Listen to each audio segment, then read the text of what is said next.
She's amazing. Kind. She believes in the youth. Ay matyaga. Nakakatawa. Ay funny.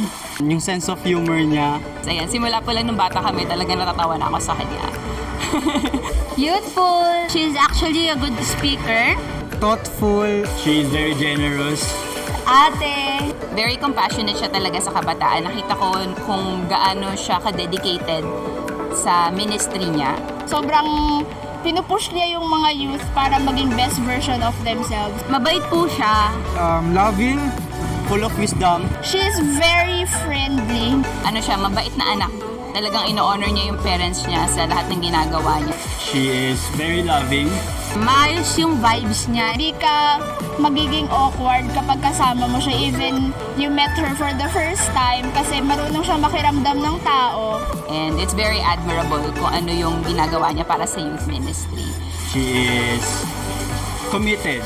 She's a caring person. Game. She's a good listener din. Tsaka si Pastora ay astig na babae. Full of wisdom. Kahit yung small details about you, may intindihan niya, magigets niya, matatandaan niya. Very matalino.